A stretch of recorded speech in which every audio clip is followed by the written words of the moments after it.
Muy bien, ahora sí ya hemos comenzado con la grabación de la clase. La ética y la moral son dos conceptos que suelen estar muy cercanos, pero no son lo mismo.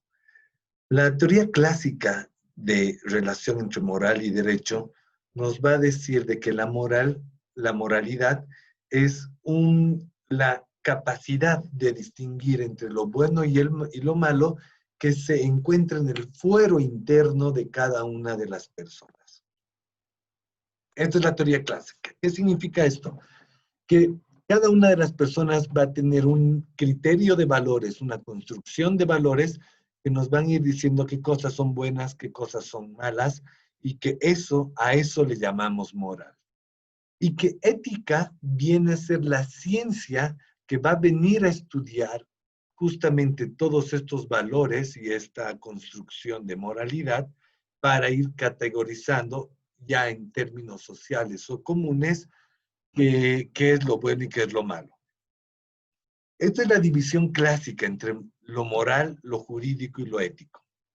Sin embargo, después de los sucesos ocurridos en 1940 entre 1939 y 1945, ¿cuál fue el suceso que ocurrió en el chat? Eso porfa en el chat, sin necesidad de hablar. ¿Qué pasó entre 1939 y 1945? En la humanidad entera. Muy bien, muchas gracias, Juan Choque. La Segunda Guerra Mundial. Invito a que se recuperen justamente posturas y se refuercen dentro de la teoría general del derecho aspectos filosóficos kantianos que muchas veces Kant es un filósofo bastante importante alemán que justamente hablaba bastante sobre la lógica de la moral, el derecho y ética. Y él dice, no, la moralidad no puede ser, justamente por lo que está comentando ahorita Jonathan, no puede ser individual. No podemos decir porque Hitler pensaba para él internamente de que estaba bien matar a los judíos, matar a los polacos, era moralmente aceptable, porque es su moral individual dentro de la teoría clásica de moralidad que nos van a decir esto es dentro del fuero interno y en el fuero externo es lo que va a entrar la ética. Pues no. Lo moralmente aceptable también tiene que ser producto de un constructo social. Nadie está ajeno de una construcción. Este lugar es muy peligroso y cuando vemos el principio de universalidad del derecho humano, de los derechos humanos, vamos a ver por qué es peligroso la globalidad de la moralización. Porque puede ser, el otro extremo es de que alguna cultura se crea moralmente superior e intenta imponer sus valores en términos de que es lo moralmente correcto. Ese es el otro extremo. Pero el otro extremo es pensar que cada individuo tiene su propia moralidad y entonces que como la moralidad es individual, nadie puede juzgar de si ha hecho bien o no ha hecho bien en términos de su estructura moral. Esto es derrumbado completamente dentro de la visión de derechos humanos contemporánea y vamos a encontrar de que no. La moralidad, como muy bien señalaba hace un momento Grover, es construida socialmente dentro de esquemas de valores comunes que se van compartiendo tanto en la familia como socialmente y que nos van a ir delimitando actualmente después de tantos procesos históricos, además que la moralidad recoge las experiencias pasadas que podamos tener para convertirlas como humanidad en cuáles son los mejores pasos, cuáles son las mejores acciones, cuál es el comportamiento, cuál es el carácter ontológico para poder garantizar la vida digna de las personas humanas. Entonces, la moralidad se junta con otro concepto que es la dignidad. Entonces, siempre y cuando estos valores vayan a ir garantizando la dignidad de las personas, vamos a poder ir refiriéndonos también de que estamos dentro de una construcción de valores morales.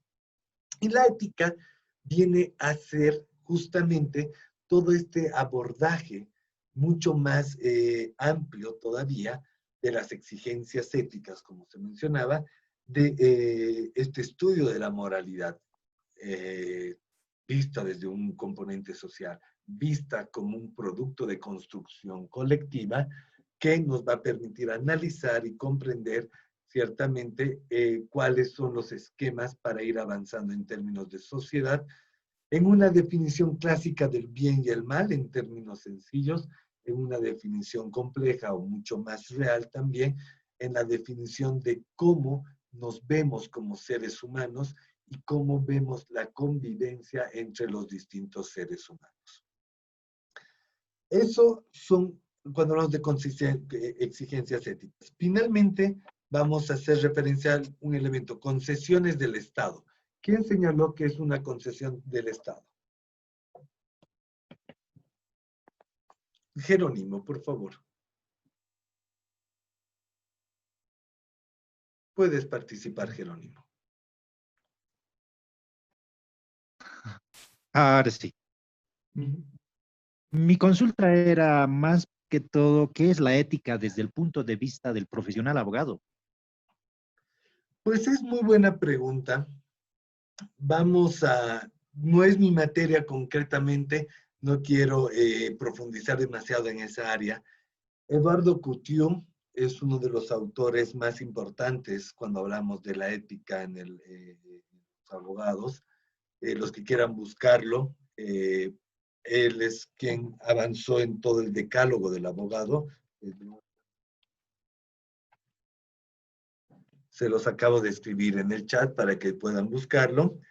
Y la ética, en este decálogo nos van a ir presentando distintos elementos para poder ir diferenciando las características de la ética en el ejercicio profesional. Realmente, poder sintetizar en pocas palabras es muy complicado. De hecho, este es otro módulo que también dicto sobre ética, que es todo un módulo, o sea, es realmente una clase de varias. Pero sí hay una parte que es la que más me parece importante, que es cuando el derecho se contraponga a la justicia, lucha por esta última. Esta frase es muy importante, porque por un lado nos va a decir de que el derecho no siempre es justo. Uno por pensar de que ya está en la ley o porque se ha construido jurídicamente, ya va a ser justo, pues no. La justicia es un concepto mucho más amplio, mucho más abstracto. La justicia social, la justicia de Rawls, la justicia de Durkheim y cada uno de los modelos de justicia que vamos a ir construyendo es bastante diverso y los estados y las sociedades van respondiendo a las aspiraciones de justicia con modelos jurídicos. Sin embargo, estos modelos jurídicos que lo que tienen que pretender es siempre acercarse a lo más justo, no siempre es lo más justo. Podríamos entrar ahorita con varios ejemplos, pero creo que vamos a alargar demasiado. Mi punto es este, de que la ética del abogado o la ética en el ejercicio de la profesión, uno de los pilares es siempre luchar por lo justo. Si en algún momento vemos que alguna ley no está respondiendo a lo justo, tenemos que al final no terminar siendo abogados leguleyos, como hay varios, y vamos a encontrar muchos en muchos momentos de nuestro ejercicio de la profesión, donde se van a encerrar en cuatro paredes señalando, pero la ley dice esto, la ley dice eso. Sí, muchas veces la ley puede decir muchas cosas y cambiar al día siguiente. Como abogados no estamos para defender la ley. Como abogados estamos para defender la justicia. Y cuando la ley tiene que acercarse lo más que pueda a la justicia. Cuando no se acerque, peleemos por justicia. Y en torno a todo eso van girando todos los demás elementos de la ética en torno al ejercicio práctico. Pero me parece muy importante la participación de Jerónimo para volver a introducirnos en el tema de los derechos humanos, y ahí entra otra vez en juego la ética del profesional de derecho con especialidad en derechos humanos, de cómo va a trabajar por la justicia. Y entonces, cuando trabajamos por la justicia, muchas veces nos vamos a también tener que enfrentar al Estado. Entonces, mi pregunta es, ¿cómo vamos a, o cómo comprendemos a los derechos humanos como concesión del Estado si nos podemos enfrentar al Estado al mismo tiempo? El tercer elemento. El cuarto elemento. Doctor, es que Mario. según dentro de los tratados internacionales, el Estado está en la obligación de respetar y garantizar los derechos consagrados en la Constitución y en lo que ha sido propiamente la Convención Americana de los Derechos Humanos. Entonces, por eso nosotros podemos enfrentar al Estado, porque por distintas, por ejemplo, por las represiones tanto policiales o militares en gobiernos de facto o autoritarios, entonces atropellan los derechos humanos, lo que decía la compañera Vilma. Muy bien, Mario. Muy buena tu participación y eso vamos a ir viendo en el proceso histórico. Y entonces, ante esa respuesta que señala Mario, ¿los derechos humanos son una concesión? ¿Qué significa concesión? Concesión significa que el Estado nos cede un derecho, nos está concediendo un derecho. ¿Realmente nos están concediendo los derechos o es que son exigencias éticas? Como muy bien señala Mario, el principal actor cuando hablamos en términos de derechos humanos va a ser el Estado. Es decir, ¿quién puede violar los derechos humanos? Tal vez alguien quiera participar con eso. ¿Quiénes pueden violar los derechos humanos? Nadie, nadie, nadie. Muy buen punto. Nadie, la pregunta estaba mal formulada y tienes razón, Grover. Nadie debe, doctor, Nadie violar los... debe, pero ¿quién es el titular cuando se violan los derechos? ¿Quién tiene responsabilidad cuando se violan los derechos humanos? ¿Cuál es el actor que es responsable por la violación de derechos humanos? Normalmente, en este caso, implica los Gobernante. intereses propios pueden ser de partidos, pueden ser de la línea, de la corriente política que esté en el gobierno, porque propiamente a nivel de las direcciones, tanto de los ministerios como la parte de la presidencia, o sea, en ese sentido políticamente, se ha visto, por ejemplo, la vulneración de los derechos humanos, por ejemplo, con los compañeros del TIBNIX, ¿no?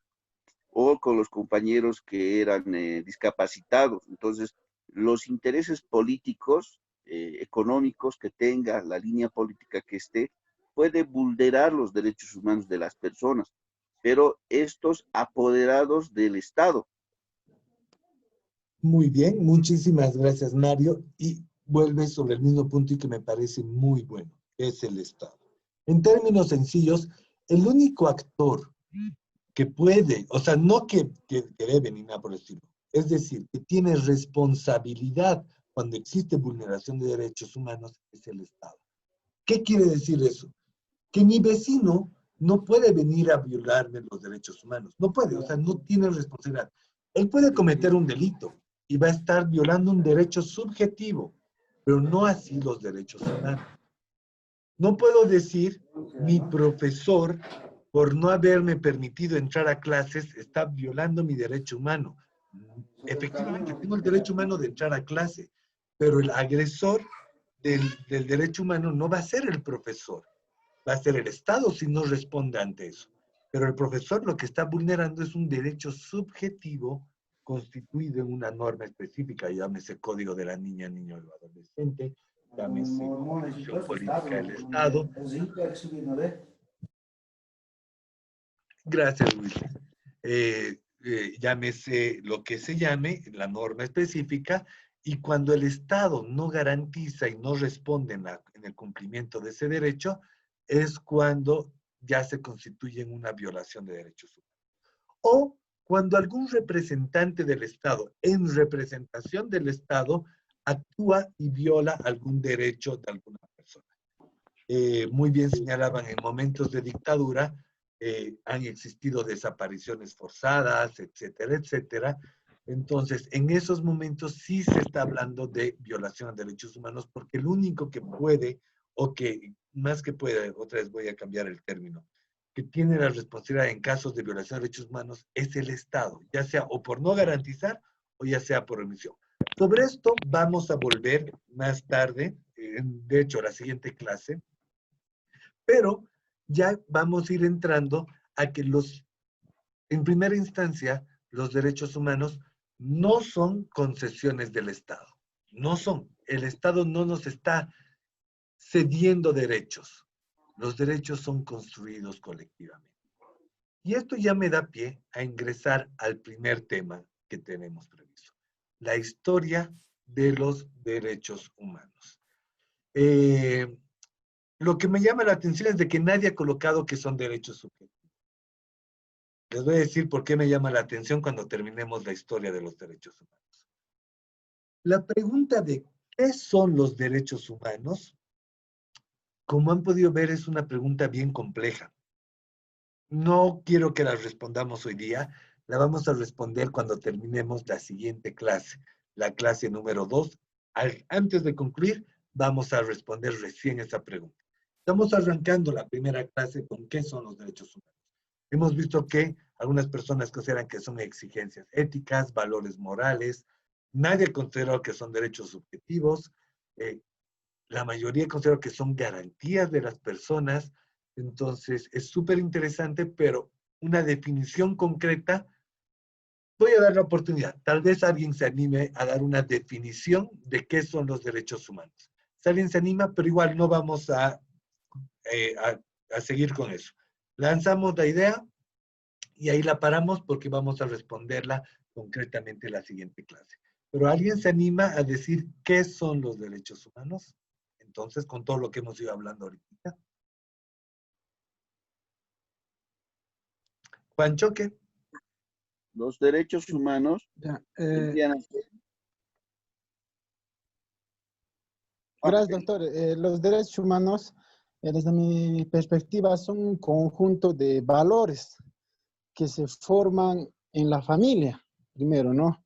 Desde el momento que el hombre nace, ya se encuentra en un entorno de seres humanos, en este caso el padre, la madre, la cual van brindando pues las directrices correspondientes y van formando los valores correspondientes y paralelo a eso los deberes. Entonces, para mí son conjuntos de valores legítimos ya de cada ser humano, la cual son por naturaleza le permite al humano desarrollarse a plenitud, ¿no?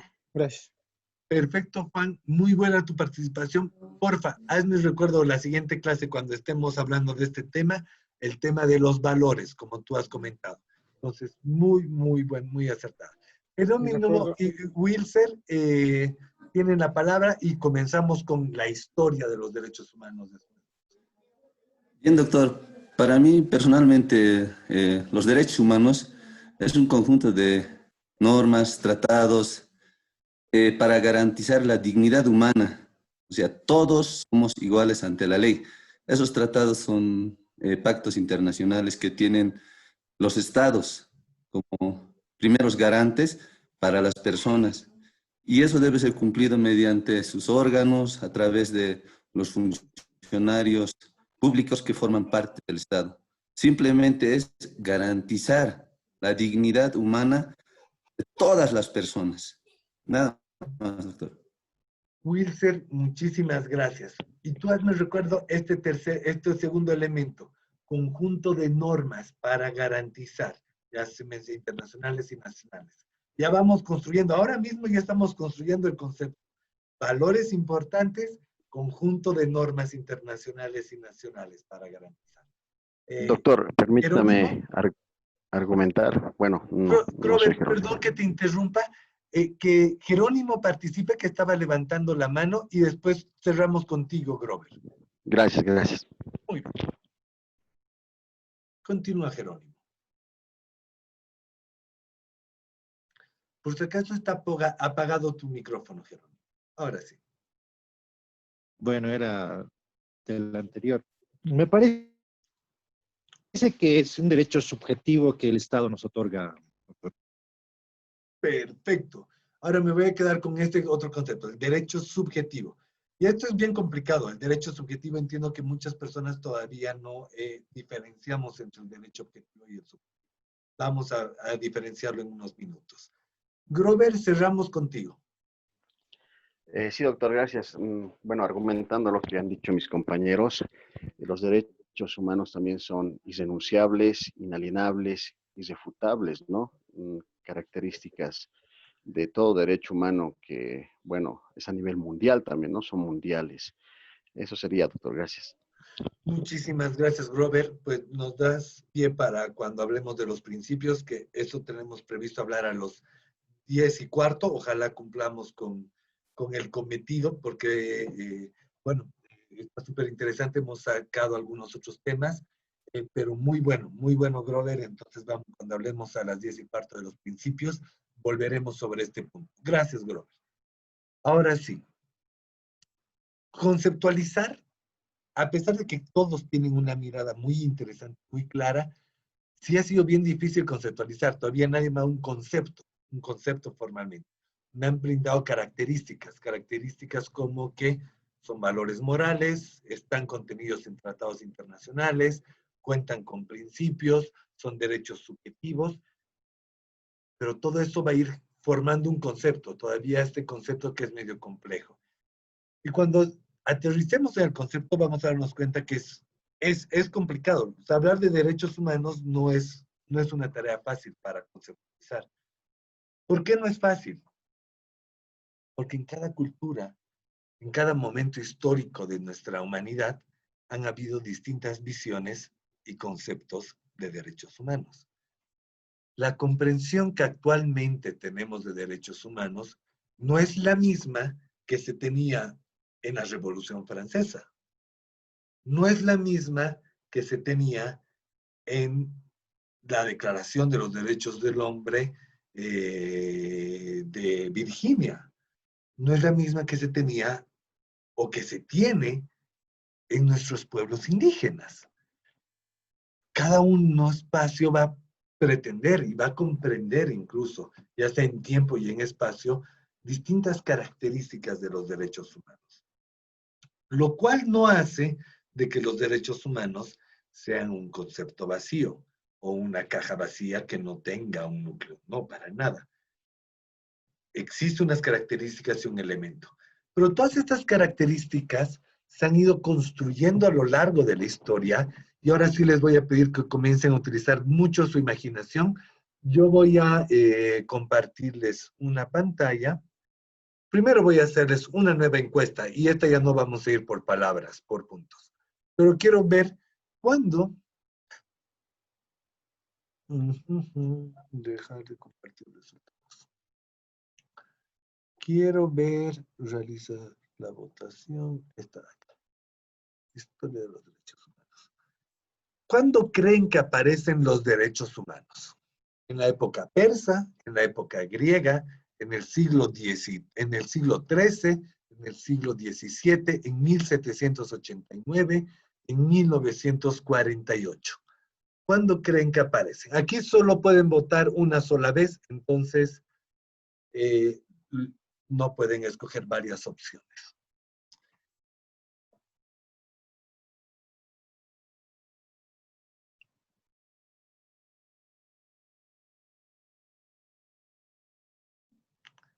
Pues van muy bien las votaciones, ya llevamos 6 votos. Hay algunas personas que se están saliendo, lamentablemente. Vamos a tener que cerrar esto para que no haya problema.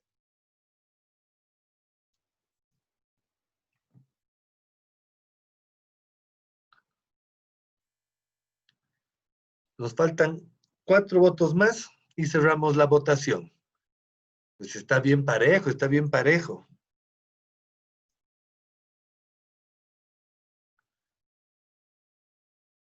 Dos votos más. Las últimas 2 personas. Voten, voten.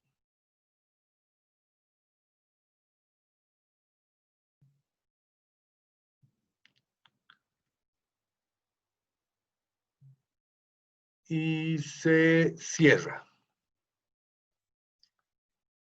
Muy bien, estos son los resultados. La mayor parte de las personas considera que los derechos humanos aparecieron en 1948. En segundo lugar, y van compitiendo entre época griega, siglo XIII y 1789. Y les voy a decir de que sí, formalmente los derechos humanos aparecen en 1948. Esa es la verdad. El término derechos humanos aparece en 1948. Antes de eso, hablábamos de muchos términos. Derechos del hombre, derechos del ciudadano, derechos de X o Z, pero no formalmente de derechos humanos. Lo cual no significa de que no existían los derechos humanos. Existían los derechos humanos, pero de otra forma. Y ahora sí, con esto ya entramos a la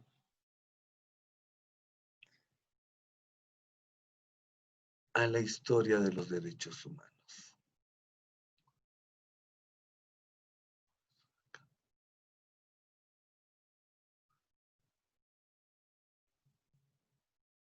Quiero ver cómo funciona esta función de...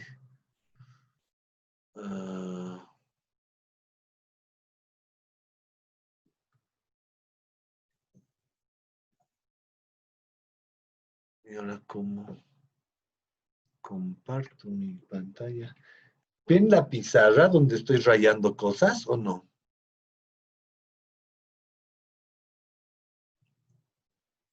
¿Se puede ver algo de la pizarra donde estoy rayando? He hecho unas No. rayas en este momento. No, ¿Todavía no? doctor, no. Ok, No. denme un segundito. Vamos a ver cómo.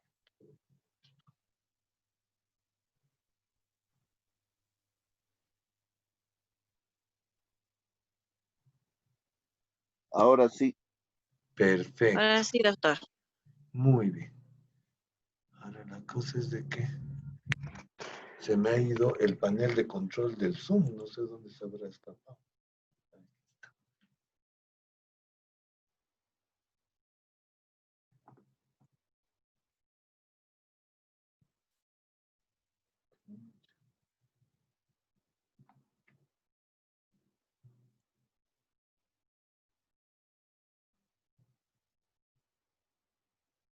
Pues no puedo salir ahora de compartir. Ay, aquí estaba ocultadito. Ya. Entonces, esto lo pongo aquí. Esto lo pongo aquí. Y ahora sí, compartir pantalla, pisar, compartir.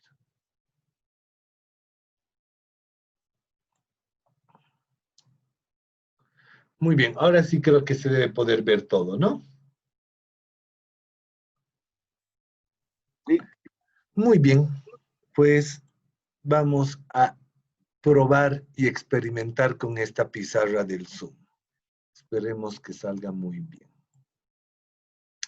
Durante un momento no voy a poder ver las participaciones de cada uno de ustedes. Entonces, si alguien quiere hablar, por favor hágalo de manera... Interrúmpame sin necesidad de levantar la mano. Porque como no voy a estar viendo la cámara, entonces tal vez no pueda ver cuando levanten la mano.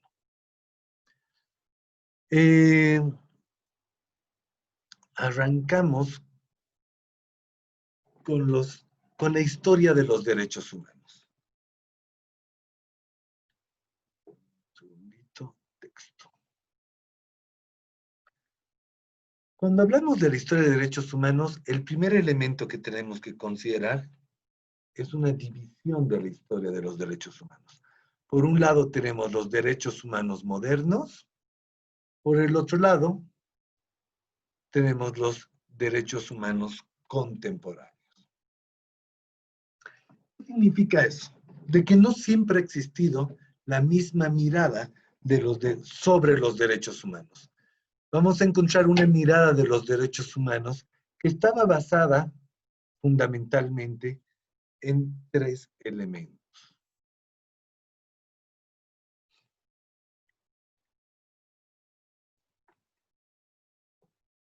Estos tres elementos van a ser a los derechos humanos modernos. Por un lado, la comprensión clásica o moderna de los derechos humanos. Hablo moderna porque es la época moderna de la historia europea, que está comprendida entre el siglo entre el siglo XII y el siglo XVIII de la historia europea. Y esta comprensión moderna de los derechos humanos estaba basada en un universalismo del hombre eurocéntrico blanco con poder. ¿Qué significa? Lo que decía hace un momento, que los derechos humanos pueden ser peligrosos, radica en que si los derechos humanos son comprendidos reconociendo solo una historia de la humanidad, reconociendo los valores de una parte específica de la humanidad, entonces estamos hablando de una lógica colonizadora. Muy bien lo decía hace un momento Félix, lo decía Mario, lo decían todos, los derechos humanos son valores. Entonces, si son valores, podemos decir de que los valores europeos son diversos a los valores latinoamericanos. La construcción de moralidad y la construcción de qué es lo que se debe ir construyendo en términos de cultura van a ser distintas. Y cuando pensamos en un universalismo, pensada solo en una parte de la historia de la humanidad, de un sector de la población de la humanidad, ese universalismo es colonizador. Si creemos de que la historia de Europa es la misma historia que del África, la misma historia que del Asia, la misma historia que de América Latina, pues estamos cayendo en grandes errores. Muchas veces estudiamos la Revolución Francesa, la Revolución y muchos de los otros elementos como parte de la historia de la humanidad. Y sí, es parte de la historia de la humanidad, ha sido muy importante, pero representa una historia concreta que es la historia europea. Mientras tanto, nosotros también en Latinoamérica y en muchos otros de los países de nuestras regiones hemos tenido nuestros propios procesos históricos. Entonces, esta comprensión del hombre europeo y demás se va a ir contraponiendo a una nueva comprensión ya a partir del siglo XIX y el siglo XX, donde comienzan a aparecer los derechos humanos diciendo, sí, está bien, comprendamos una base común, una base que partamos todos los humanos de una moralidad básica, de un moralismo básico. Pero no nos impongan toda la estructura moral de la cultura europea a los demás. Es decir, no puede venir un español y creerse superior frente a los árabes y decirles, mi cultura es superior a la de ustedes, tienen que hacer los mismos derechos que yo estoy exigiendo. Va a haber un derecho común, va a haber derechos comunes. A estas alturas de la humanidad, nadie puede decir que mi cultura me permite violar el derecho a la vida. No, a estas alturas ya no se puede. ¿Por qué? Porque hemos tenido un proceso histórico, que es lo que estamos viendo ahorita. Sin embargo, a estas alturas, si digamos, en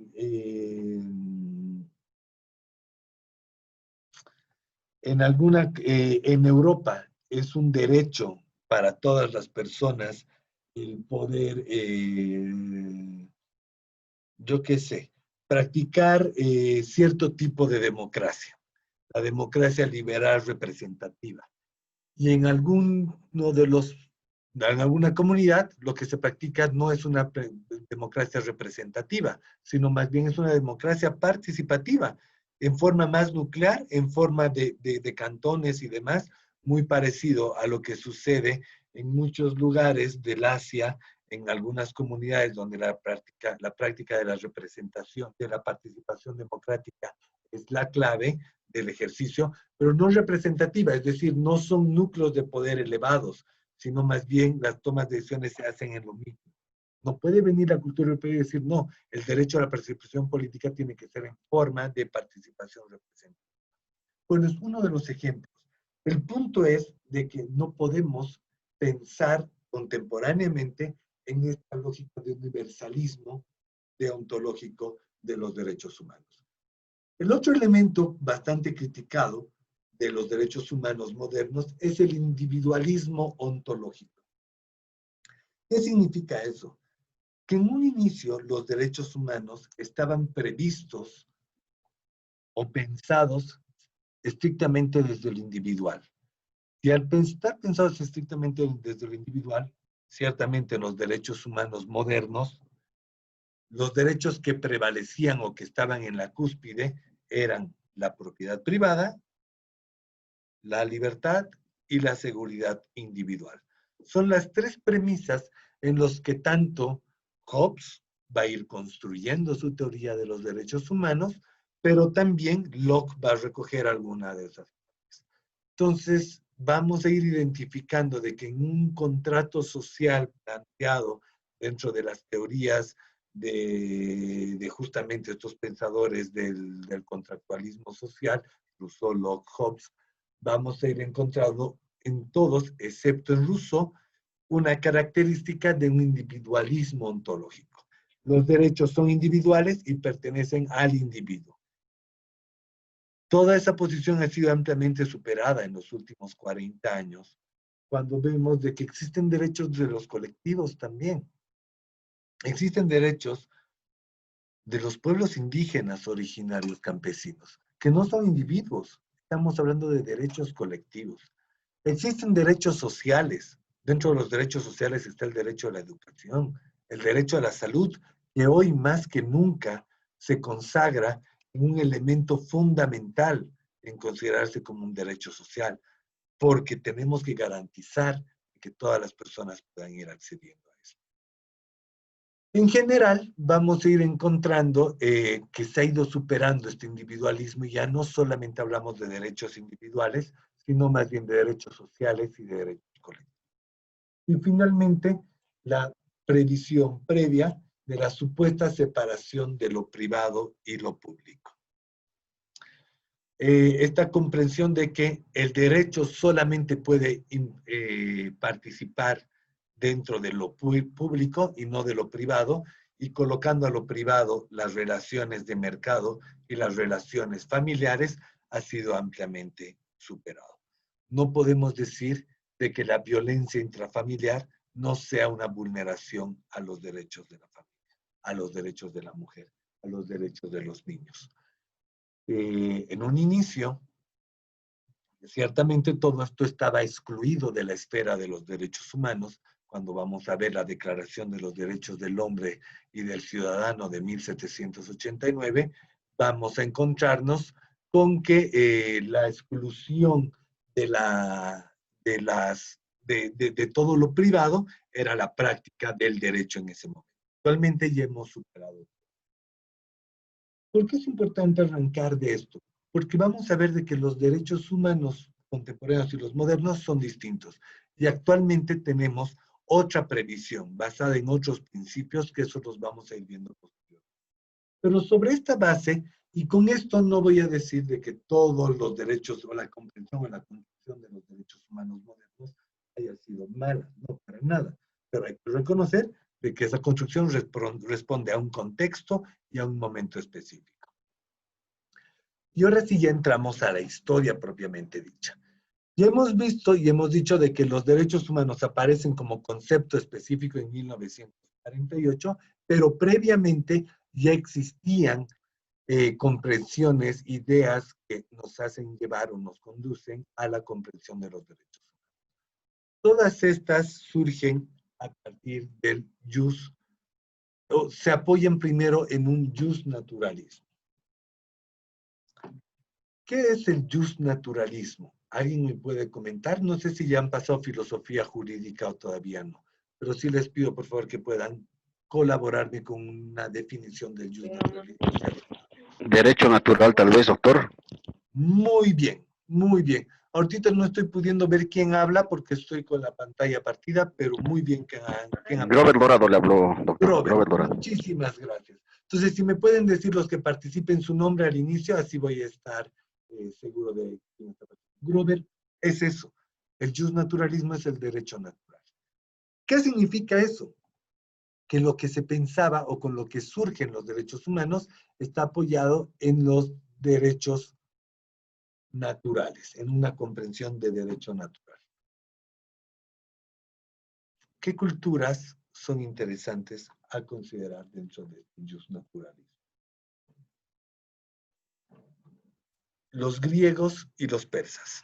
En ambas culturas vamos a ir encontrando un derecho natural o un justnaturalismo básico, que es el que nos va a ir presentando después todas las teorías que van a ser ampliamente desarrolladas por distintos autores y distintos pensadores. Pero ¿cuáles son estas dos posiciones claves del justnaturalismo clásico? Podría ser un justnaturalismo teológico y un justnaturalismo racionalista. Ahora sí, ya con estos elementos en la pantalla, ya comienzo a jugar con todas estas cosas. ¿A qué me refiero con justnaturalismo? El justnaturalismo, como muy bien decía Grover, es la comprensión del derecho como un derecho natural. ¿Qué significa eso? Significa de que los filósofos que se apoyan en el justnaturalismo van a decir, nosotros tenemos derechos por una acción natural, ya sea teológica o racionalista. ¿Qué significa que sea teológica? Que es natural que tengamos derechos porque Dios nos da los derechos.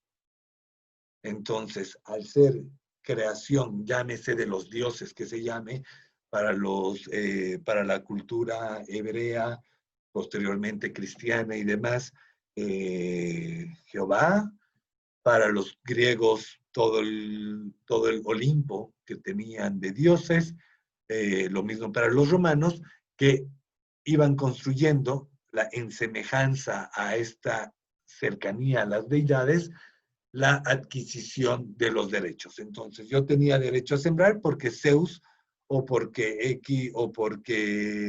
Thor me dio la lluvia y demás cosas, entonces podía sembrar y demás. Lo mismo en distintas culturas. Entonces, esta es la primera comprensión de los derechos humanos. Por el otro lado, está también, dentro de esta misma época, vamos a encontrar a Platón con un racionalismo, que nos va a decir, sí, tenemos derechos, pero estos derechos están apoyados no porque Dios nos los entrega o porque está en alguna escritura bíblica, sino por el simple hecho de ser humano. Aquí vamos a encontrar ya un racionalismo naturalista. Entonces, si yo ya soy ser humano, automáticamente ya tengo estos derechos. Estas son las dos grandes posiciones. Esta sobre el racionalismo es ampliamente presentada o construida fundamentalmente a partir de todos los postulados platónicos que después van a tener mucha ligazón con la idea, ya no puedo jalarlo, pensé que podía dibujar algo más bonito, con la idea de este universalismo o de esta comprensión moderna de los derechos humanos. Entonces, Locke, Hobbes y Rousseau van a recuperar esta historia de los griegos, sobre todo, en este justnaturalismo, y van a decir, sí, efectivamente, todas las personas tienen derechos humanos por el simple hecho de ser humano. Sin embargo, en este estado de naturaleza en el cual se firma el contrato social hablo de este contrato que promueven. Voy a ir un pasito atrás porque entiendo que tal vez no todos estemos en la misma línea cuando hablamos del contrato.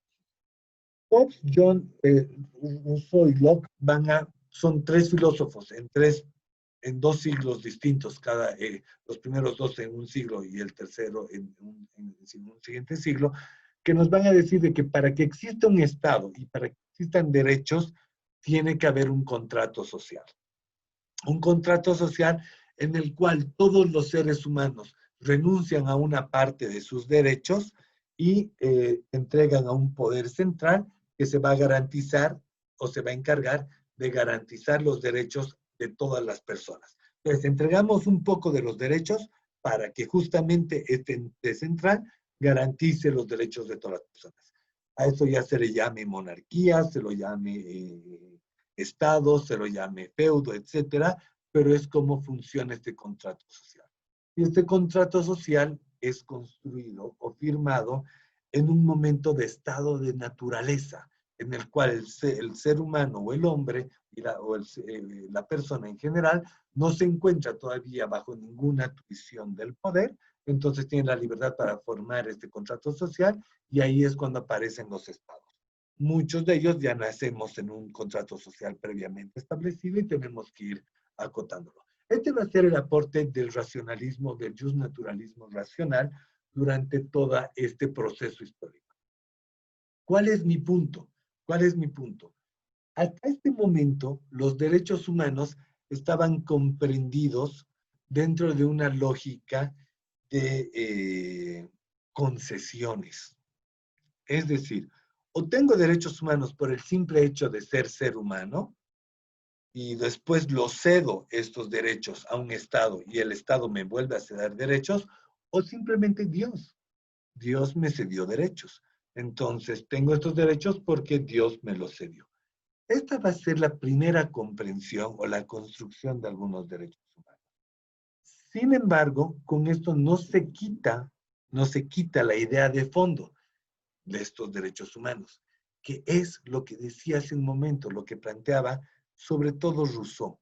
Los derechos son las facultades que tiene toda persona para poder exigir que otra persona o otra entidad haga o deje de hacer algo a favor mío. Entonces ya comenzamos a comprender de que los derechos en sí se constituyen, a ver cómo dibujo esto, se constituyen en un componente emancipador.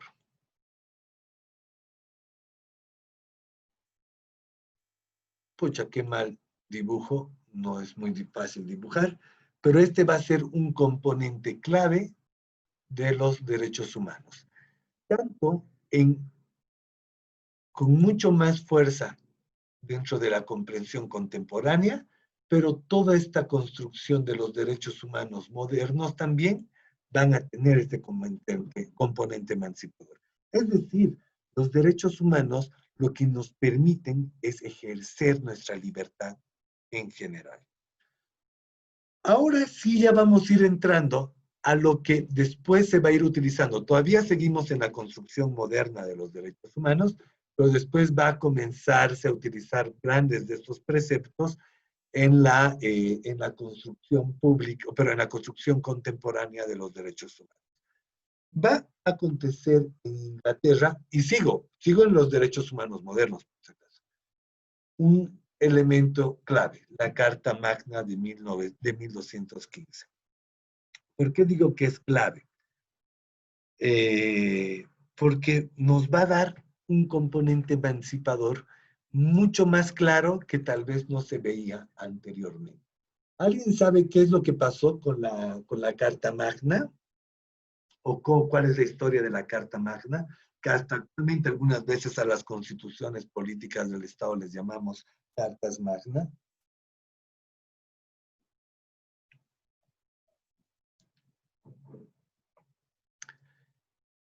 Pues entiendo entonces que todavía no. Y aquí sí la historia, y aquí ya comenzamos a entrarnos a un modelo histórico mucho más imaginativo, y sí les pido que se pongan en este contexto. Imagínense Robin Hood. En la época de Robin Hood, porque Robin Hood está inspirado justamente durante este siglo. Y entra un rey que tenía grandes cualidades, que se lo conoce como Ricardo Corazón de León. Sin embargo, ustedes, como muchas de ustedes personas saben, estábamos en un contexto europeo de muchas cruzadas y el rey muchas veces se tenía que ausentar del gobierno y demás, entonces dejaba delegado a otra persona para que cumpla con todas las labores de la gobernanza. En una de esas deja a un rey llamado Juan, el Juan sin tierra, que posteriormente fue catalogado, que era un rey bastante déspota. un rey que usurpaba muchas funciones. Entonces, bueno, en la historia de Robin Hood nos van a aparecer como que Ricardo Corazón de León vuelve, intenta volver y bueno, hay un Robin Hood que va a luchar por dar a los pobres lo que es de los ricos, etcétera, etcétera. Pero toda esa historia responde a un contexto político y a una vivencia de que se estaba viviendo en ese momento. Es de que efectivamente la monarquía hacía abusos realmente elevadísimos bajo el gobierno del rey Juan.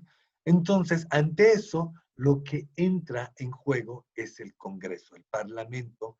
En realidad, bueno, en la historia de Robin Hood va a ser de que viene Robin Hood apoyado, bueno, Ricardo Corazón de León vuelve apoyado por Robin Hood y después de eso recuperan el poder y dejan la carta y demás cosas para que no se cometan más de estos abusos.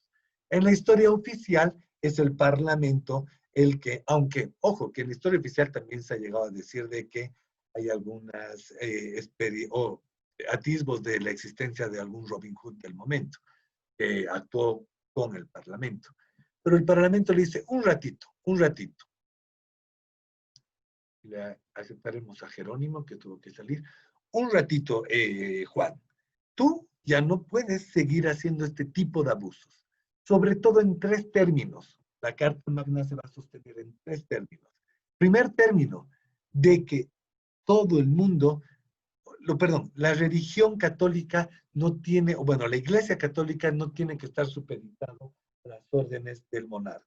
Y si dice, tenemos que ser 2 entidades separadas. No puede ser de que el rey siga colocándonos a nosotros, a los papas y demás cosas, o a la inversa como pasaba en Francia. Pero en Inglaterra dice, no, un cachito separemos. Segundo punto, de que las personas puedan heredar, porque hasta ese momento lo que se planteaba era de que los gobiernos, bueno, el monarca o el rey se adueñaba de toda la herencia que podían ir teniendo las personas en cuanto fallecían. Y el tercer punto, y aquí ya comenzamos con la construcción de la propiedad privada, muy relacionada a la herencia, de que las personas puedan tener propiedad privada, de que no pertenece todo al rey, sino de que existen acciones o propiedades que son de las personas. Este va a ser el primer elemento o uno de los primeros características o experiencias en términos de derechos humanos propiamente dichos para frenar un poder del Estado. Después vamos a tener otra vez, seguimos en el contexto inglés, vamos a tener el Bill of Rights o la sedición de derechos que se conocía. Nos encontramos en un contexto en el cual existen muchas arbitrariedades por este Estado monarca a pesar de la Carta Magna, pero ya en el siglo XVII comenzamos a ver varios elementos que se van contraponiendo en el ejercicio de los derechos de estas poblaciones. Entonces se organiza otra vez el Parlamento y aquí es una pelea súper interesante. Los que tengan oportunidad de leerlo, les estoy pasando también uno de los textos, del debate entre los lores y los comunes. Los lores eran la representación en el Parlamento de las monarquías y de las, de todo, no monarquías, perdón, de toda la aristocracia inglesa. En cambio, los comunes eran elegidos a través de los representantes de cada una de las comunas inglesas. Entonces, uno era una representación democrática, la otra era una representación aristocrática. Y la lucha se da en ese espacio, donde los comunes se logran imponer frente a los lores, señalándoles necesitamos que se garanticen 3 derechos claves. Primero, libertad de religión. No puede ser de que se nos siga imponiendo la religión católica a todos. Cada uno tiene que ser, especialmente los protestantes que comienzan a tener mayor fuerza durante esa etapa, comienzan a exigir estos derechos. Por el otro lado, también se constituye y se coloca límites al Estado en términos de impuestos. No puede haber un monarca que establezca impuestos demasiado elevados. Y finalmente, la garantía de la participación en el mercado. Entonces, son 2 elementos que se comienzan a construir todavía en términos de lucha dentro del Parlamento, pero que sí ya se comienzan a ver cómo se van consolidando distintos derechos en favor y en construcción por distintos sectores sociales. El siguiente momento histórico importante es estos 2 años. Todavía sigo en derechos modernos, ojo, y como he dicho desde un momento, lo que voy a hablar en este momento es la historia europea. Con esto no estoy diciendo, y por eso he arrancado con eso, de que esta es la historia de todos los derechos humanos, no, pero esta es la historia de los derechos humanos moderna que ha servido de base para la comprensión actual de los derechos humanos también, y en una construcción contemporánea bastante distinta. Pero ¿qué pasa en estos 2 años? 1776 y 1789. ¿Alguien quiere participar, por favor, con estos 2 años?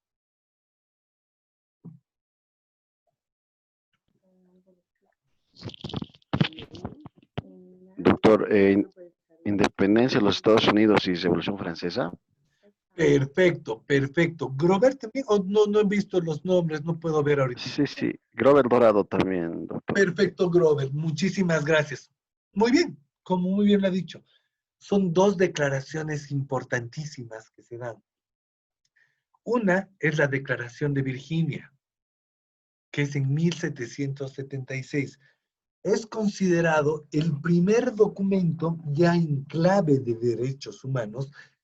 Ojo, ya teníamos estos 2 previos, ¿no? Que los hemos ido comentando y demás, la Carta Magna, el Bill of Rights. Pero en esto es la primera vez que ya en un documento concreto comenzamos a hablar de derechos, y es la Declaración de Virginia. Declaración de Virginia.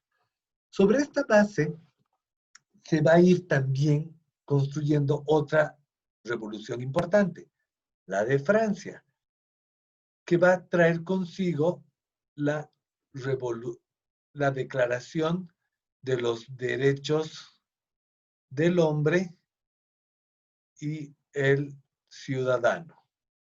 Lamentablemente no creo que entiendan mucho, pero aunque sea algunas letritas por aquí estoy dejando, que es muy difícil realmente escribir con el mouse.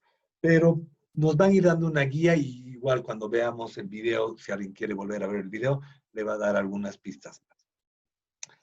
¿Por qué son importantes? Al margen de que todas estas revoluciones después también se tradujeron en otras revoluciones a lo largo de los distintos continentes, fueron categorizadas como las revoluciones burguesas,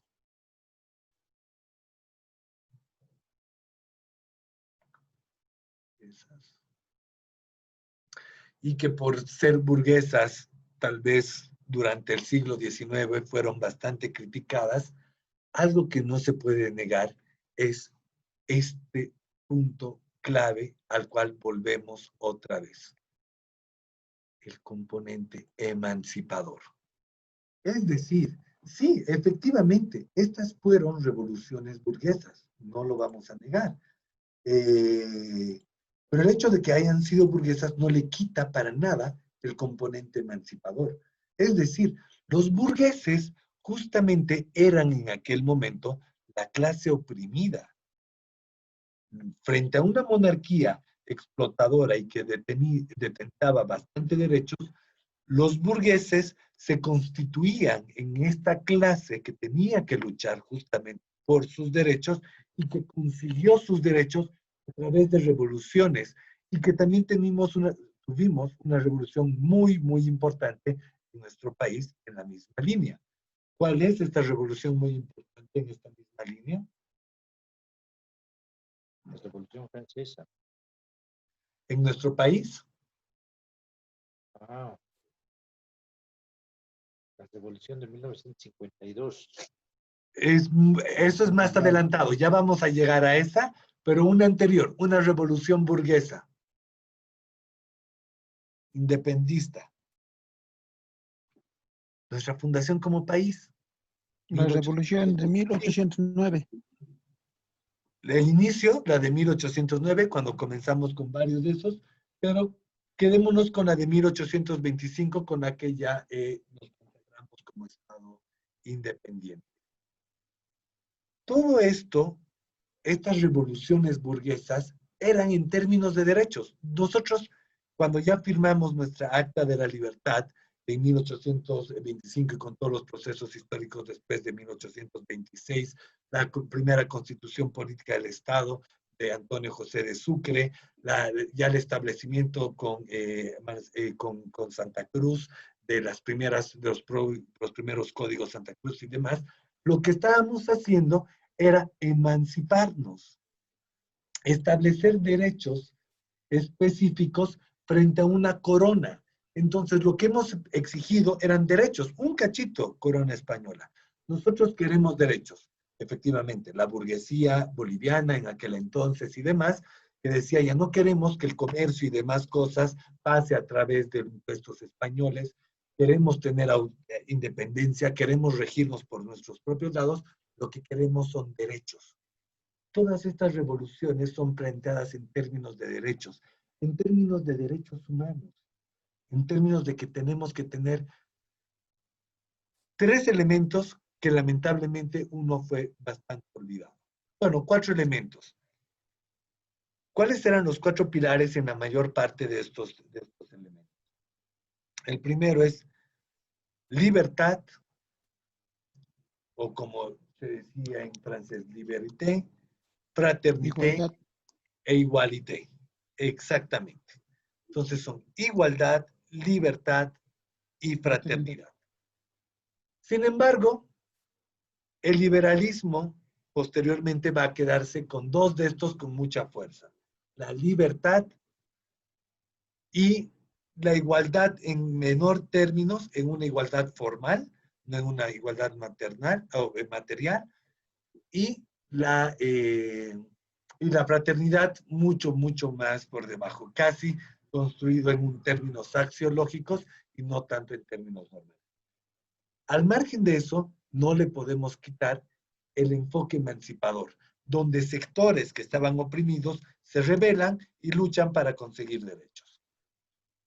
Después de todo esto, vamos a encontrarnos, y aquí ya vamos a encontrar algo súper interesante que comentaba hace un momento uno de nuestros compañeros, que era lo de la Revolución de 1952, pero que en términos internacionales adquiere una relevancia importante, la Revolución Mexicana de 1910 y la Revolución Rusa de 1914. Hasta este momento, la prevalencia de los derechos que se estaban construyendo eran lo que conocemos en este momento como derechos civiles y políticos. Es decir, la capacidad de tener propiedad privada, la capacidad de poder realizar una empresa, la capacidad de poder circular libremente, la capacidad de religión, etcétera, etcétera, etcétera. Todo esto que conocemos y la capacidad de poder elegir y ser elegido y demás, o participar en las elecciones, que eran como derechos civiles y políticos. Ojo, que todavía todos estos derechos estaban pensados dentro de lo que decía en un momento, este universalismo basado en una idea de hombre blanco con poder eurocéntrica. Si bien en 1825 en Bolivia conseguimos el derecho de poder elegir a nuestras autoridades y que ya no sea el gobierno español o bueno, la monarquía española la que defina quién es nuestro presidente, no elegíamos todos los bolivianos a nuestras autoridades. Los que elegían eran las personas que respondían a ciertos criterios. Hombres, porque mujeres no. Hombres adultos, jóvenes tampoco, con cierta capacidad adquisitiva económica que podían participar. Todo eso se mantiene, esta estructura. Teníamos más derechos, pero derechos para unos cuantos. Se mantiene esta estructura hasta 1952, como muy bien lo planteó hace un momento. Pero esa experiencia de 1952 no es aislada de un contexto histórico. La primera revolución agraria a nivel de todo el mundo es la Revolución Mexicana. Seguramente muchas personas han debido escuchar hablar de Pancho Villa y demás cosas que son los héroes de aquella Revolución Mexicana, que nos ponen en un contexto en el que por primera vez se hablan ya no solo de derechos civiles y políticos, sino por primera vez se introducen derechos sociales, derecho a la tierra, derecho de que la tierra es de quien la trabaja. Déjenme agregar a alguien, Matalilia Dávalos. Entonces, después de realizar primeras experiencias de abordar muchos más derechos y ya no quedarnos solo con los individuales, también se suma todo esto, la Revolución Rusa, con una consagración o una constitución de nuevos derechos, sobre todo derechos de carácter social. Derecho al trabajo, derechos a los beneficios laborales, derecho a tener una estabilidad laboral y demás. Entonces, el mercado ya no es el único que tiene que definir todo eso dentro de esa construcción burguesa de derechos, sino más bien que el Estado también tiene que participar y el mercado ya no es esta separación de lo público y lo privado que decíamos en un inicio. Voy a marcar con esto. La separación de lo público y lo privado, sino que más bien el Estado tiene que participar de manera activa en el ejercicio de los derechos. Y ahí ya vemos una construcción mucho más cercana a lo que actualmente comprendemos a los derechos humanos. Hay un acontecimiento importantísimo que se va a dar estos años. Ya lo hemos dicho hace un momento, la Segunda Guerra Mundial. Concluye en 1945, se firma el Tratado de San Francisco, se crean las Naciones Unidas, pero en 1948 se da uno de los hitos más importantes y aquí realmente es cuando podemos decir de que surgen los derechos humanos, formalmente como término. Porque antes de eso, efectivamente, el término no era derechos humanos. Hemos visto la Declaración de Virginia, la Declaración de los Derechos del Hombre, Declaración de los Derechos del Ciudadano y muchas declaraciones que de alguna manera excluían o a la mujer o excluían a algún sector de la sociedad. Y no, más bien en 1948, ya después de un intenso debate, y aquí una persona que jugó un rol importantísimo en este debate es Margaret Thatcher. Varias personas la deben conocer, fue una de las líderes importantes del Reino Unido y que fue una de las principales promotoras para que la Declaración de los Derechos Humanos no termine otra vez bajo el nombre de Declaración de los Derechos del Hombre y más bien se incorpore este concepto mucho más amplio. Un debate súper interesante y surge después de una catástrofe tan fuerte como fue la Segunda Guerra Mundial. Entonces ahí los estados dicen, un ratito, aquí ya no podemos decir, y era lo que hablábamos hace un momento, de que si para algún estado está bien moralmente atacar a alguna nación o algún pueblo, los demás estados vamos a hacer. No, necesitamos, creo que a alguien se le ha abierto un micrófono, vamos a ver a quién se le abrió, participantes, ya lo han apagado, perfecto. Entonces, lo que necesitamos es una comprensión básica y un acuerdo común entre toda la humanidad para decir, estos son los derechos mínimos de todos los seres humanos.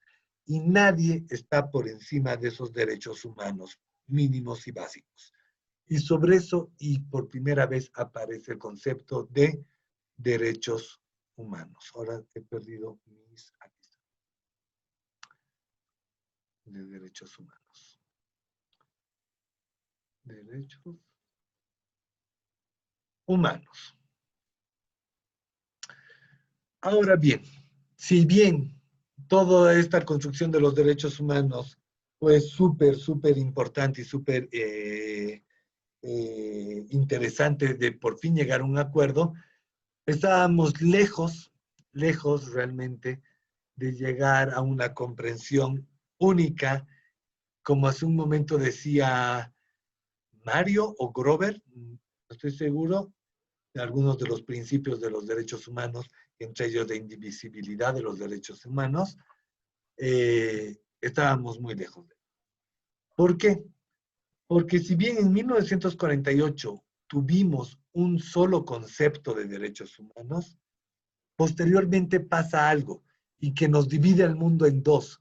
Y entonces cada uno de estas dos alas del mundo va a ir jalando por un lado de los derechos.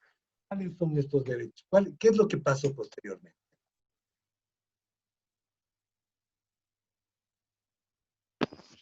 La Guerra Fría, doctor, socialismo Muy y bien, Robert. capitalismo. Muy bien, muy bien. Es eso, nos encontramos en un contexto de Guerra Fría. Entonces, ¿qué, qué derechos creen que van a ir apoyándose los del área soviética y qué otros derechos van a ir apoyándose los del área occidental?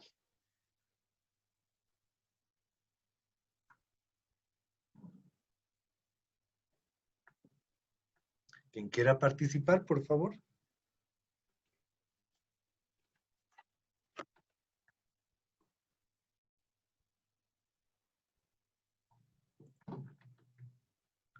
La propiedad privada. Muy bien. El área occidental va a procurar derechos a la propiedad privada. ¿Cómo se llaman esos derechos? Se llaman derechos civiles y políticos. Es decir,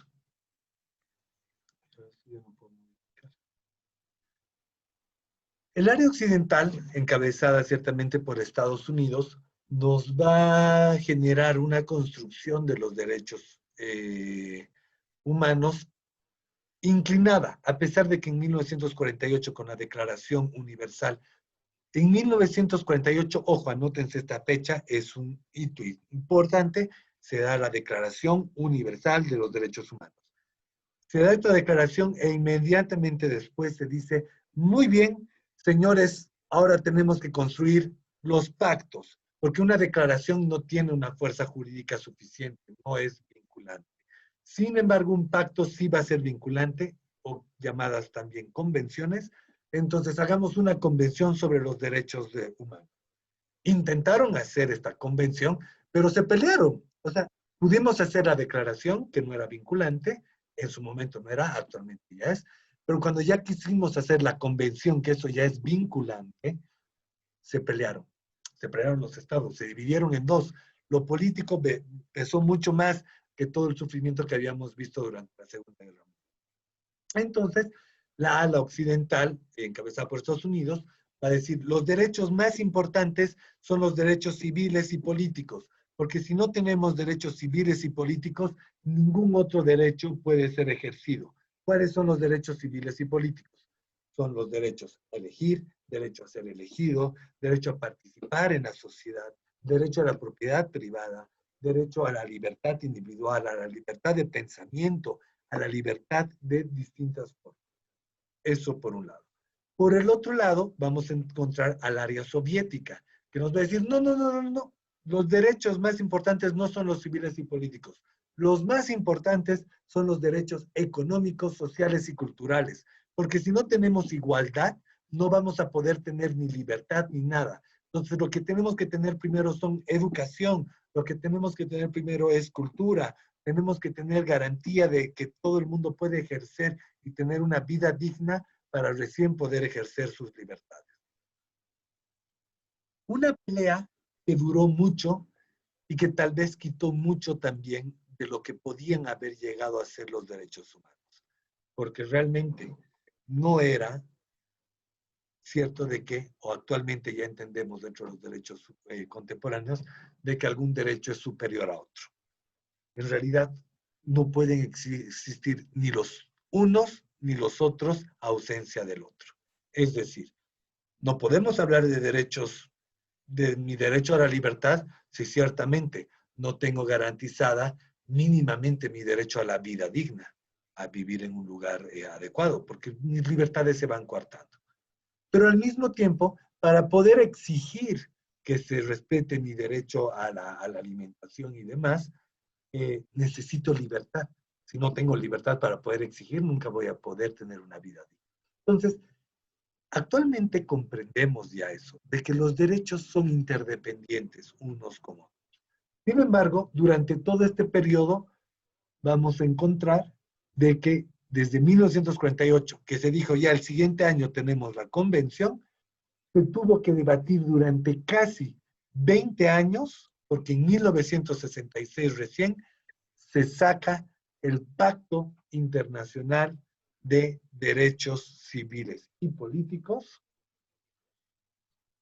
Pacto Internacional de Derechos Civiles. Bueno, aquí están. De Derechos Civiles y Políticos y el Pacto Internacional de Derechos Económicos, Sociales y Culturales, DESC. Estos son los Pacto Internacional de Derechos Económicos, Sociales y Culturales, y aquí es el Pacto Internacional de los Derechos Civiles y Políticos. Al final sacamos dos pactos por esta pelea que hemos tenido. Por esta pelea mundial, no tenemos un solo pacto como una sola declaración que tuvimos, sino dos pactos separados. Esto nos va a concluir en que en 1966 se saquen y 10 años después recién entren en vigencia, justamente por todos estos debates que incluso habían entre todos los estados.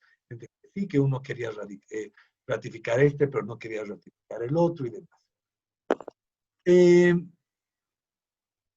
Este es el contexto general que vamos a vivir hasta 1989.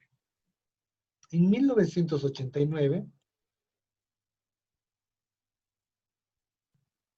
vamos a tener un hecho histórico que también va a cambiar el discurso de la construcción histórica de los derechos humanos.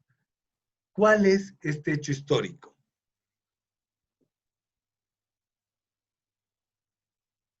Está abierto el micrófono otra vez para quien quiera. ¿Cuál es el hecho histórico de 1989?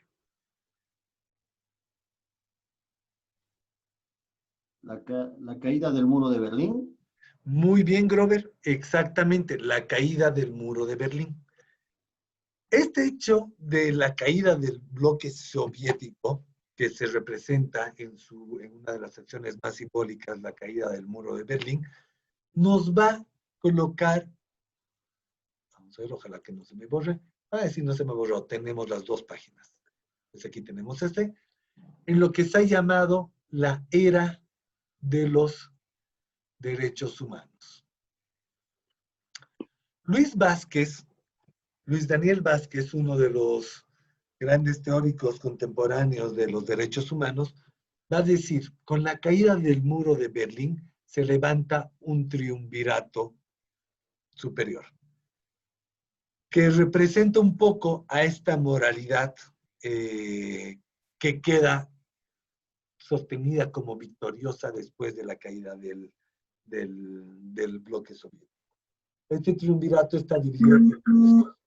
Por un lado, una economía de mercado.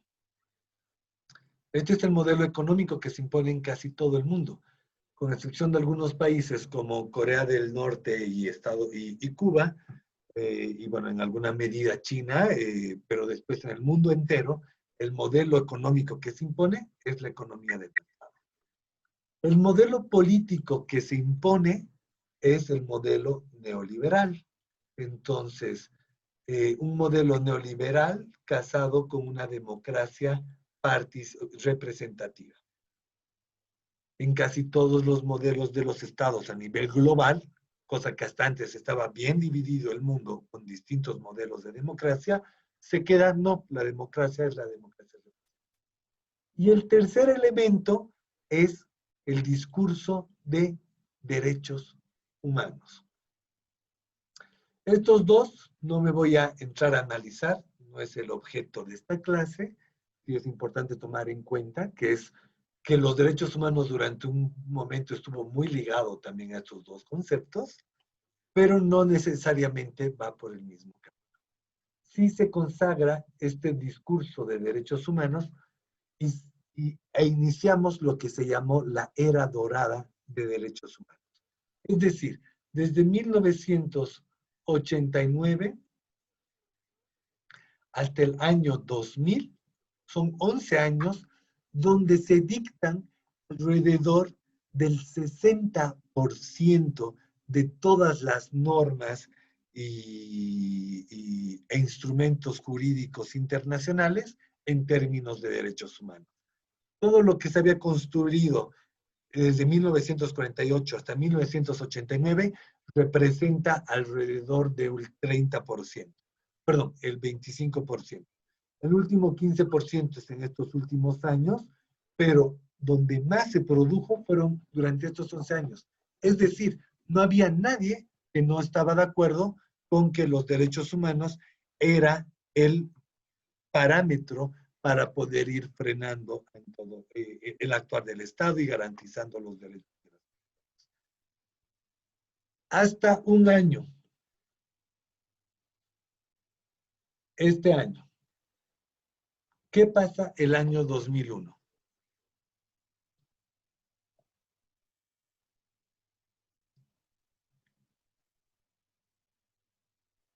¿Alguien sabe qué es lo que pasa?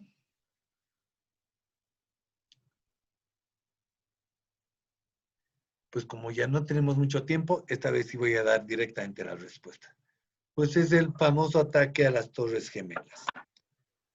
Famoso ataque que conllevó a una reorganización y una reestructuración incluso de la estructura de construcción internacional de los derechos humanos. Lo que hasta ese momento los derechos humanos era el pilar fundamental de las Naciones Unidas, de la ONU, de pronto pasa a un segundo o hasta un tercer plano. El tema de seguridad se impone. Estados Unidos, con una política clara dentro del Consejo de Seguridad de las Naciones Unidas, impone de que los derechos humanos salgan de la agenda del Consejo de Seguridad y lo importante es la seguridad.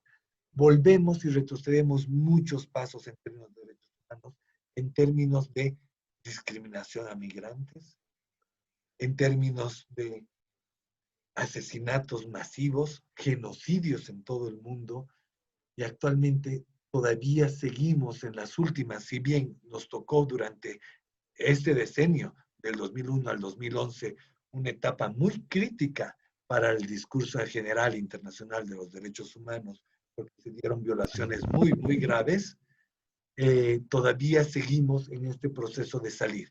Y entramos todavía en este debate dicotómico entre seguridad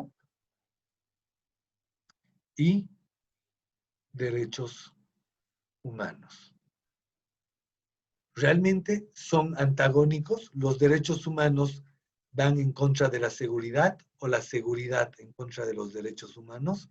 Eso es algo que vamos a ir debatiendo en el curso. Me alegra mucho que estén justamente por eso policías y militares, porque algunas veces se piensa que la seguridad va en contraposición de los derechos humanos, pero no es cierto. Y vamos a ir viendo y construyendo conjuntamente cómo podemos articular estas dos posiciones que son importantes. Es decir, en ningún momento se está diciendo que la seguridad no es importante, es sumamente importante, porque sin seguridad tampoco tenemos derechos humanos. Pero vamos a ver cómo se articulan uno y el otro. Hasta aquí quisiera quedarme con la historia. Hemos ido recorriendo la historia de los derechos humanos desde el inicio, con estas primeras concepciones modernas, griegas, el naturalismo jurídico. Algo que no he comentado y que es súper importante es de que hasta este momento entrábamos en una lógica de justnaturalismo. Y a partir de estas revoluciones ya entramos al otro, al positivismo.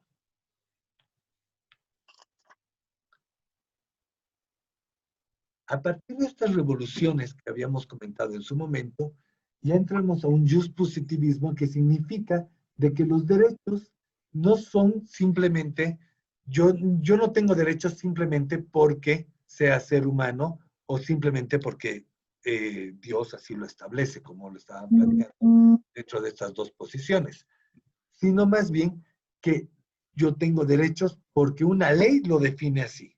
Es decir, yo puedo decir que soy humano y tengo el derecho a comprarme 10 autos cada semana.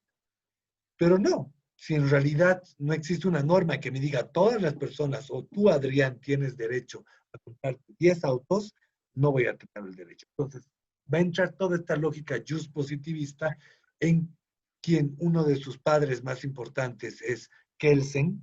Kelsen es uno de los fundadores del just positivismo mucho más claro, pero que ya entran a partir de todas estas revoluciones donde tenemos constituciones o declaraciones políticas donde se establecen los derechos. Entonces, ya no es que yo tengo derechos por el simple hecho de ser humano, sino que tengo derechos porque existe una constitución que me va a garantizar estos derechos. Posteriormente, vamos a ir viendo ya con los principios y cuando definamos a los derechos humanos, ya una teoría crítica incluso al positivismo. No es solamente el positivismo ni el naturalismo, sino una posición crítica contemporánea de los derechos humanos. Con eso me quedo con la historia de los derechos humanos. Creo que hemos abordado gran parte de los hitos. No sé qué preguntas tienen, qué comentarios tienen. Vamos a ver en este momento un video para reforzar esta parte. Doctor, ¿Sí? yo le hablo. Claro que sí. Continúa, continúa. Ahora voy a dejar de compartir la pantalla para que pueda verlos otra vez en sus listas. Doctor, es evidente que se ha mencionado que el 2001 han atropellado los derechos humanos al ver este problema de las Torres Gemelas y al crear nuevas normas de seguridad en las cuales atropellan tus derechos, al menos en los aeropuertos, ¿no? Pero también, por ejemplo, la doctora Clinda, argentina, menciona en todas sus presentaciones que ahora también con esto del coronavirus se ha atropellado los derechos humanos al evitar la libre circulación y al ver muchos otros derechos, porque esa línea, por ejemplo, mencionan que eh, no están de acuerdo, digamos, con las medidas que se están llevando y plantean otro tipo de tratamientos desde su perspectiva, desde su línea. Ellos ven atropellados sus derechos, o sea que siguen las medidas que se están tomando, sí están viéndose que, por ejemplo, están recortándose muchos de nuestros derechos. Sí, puede ser por el beneficio de cuidar la salud, pero evidentemente los estados están tomando de distinta manera nuevas normas de seguridad, ¿no? Perfecto, Mario. Muy buena tu participación y es cierto. Creo que esto amerita un poco de debate. Aprovecho para comentarles un poco cuál va a ser la dinámica de presentación de la siguiente clase. La siguiente clase voy a pedir en este momento, voy a organizar a todos en grupos somos 18 personas. Bueno, más mi persona, somos 18 y 17. Entonces, en grupos de 3 personas, 3, seríamos 15 y un grupo de 2 personas. Cada grupo va a pensar en una noticia, va a buscar alguna noticia sobre derechos humanos que consideren que es una violación a derechos humanos. Tal vez esta, la que acabas de compartir, Mario, podrían compartirla de manera muy breve. Una persona del grupo va a decir cuál es la noticia, no más de 2 minutos. Otra persona del grupo va a decir por qué consideran que se están violando los derechos humanos. Y la tercera persona del grupo va a dar una pequeña conclusión al final. Cada persona tiene no más de 2 minutos de participación, entonces tiene que ser súper rápido. Yo voy a ir controlando los tiempos. Los grupos los voy a organizar aleatoriamente a través del Zoom en un ratito. No necesitan reunirse ni nada por el estilo, con que se manden un mensaje de WhatsApp diciendo, esta es la noticia que queremos compartir, ya muy bien. Entonces ya, tú la compartes, yo la analizo y yo hago las conclusiones.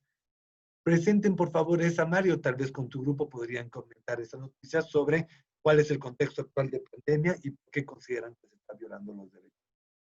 Muy buen punto. Pero aprovecho sobre eso y es cierto. Actualmente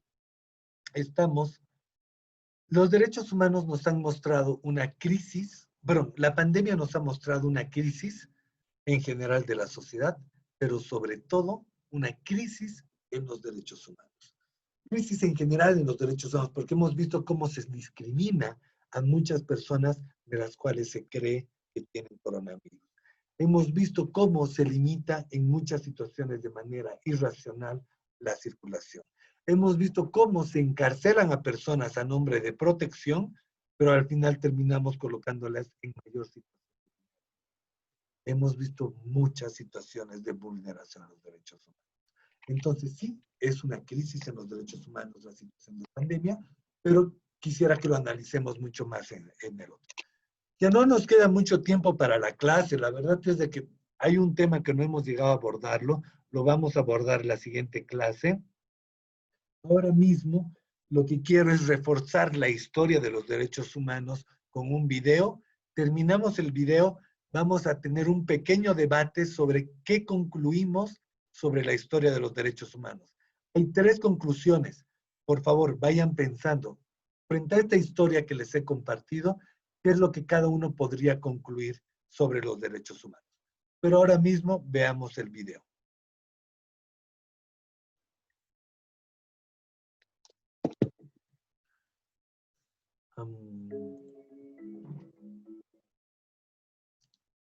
Lo que no sé es cómo vamos a hacer para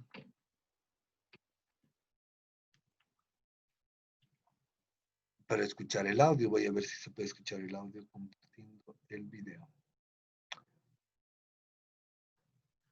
Compartir sonido de la computadora. Muy bien.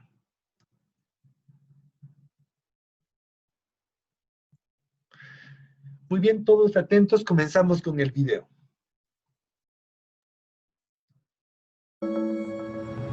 Human rights is, geez, that's a good question. Human rights. Oh, that's a tough one. Wow. I don't even know how to give that a definition. I would probably have to do a little bit of homework or something. Any right that I think just as a normal, human, The rights that humans have?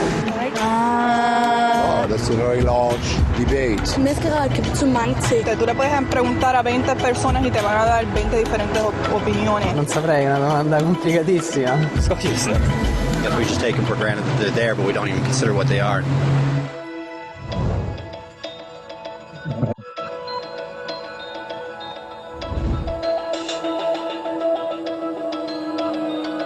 Los derechos humanos son los derechos que simplemente tienes por el hecho de ser humano.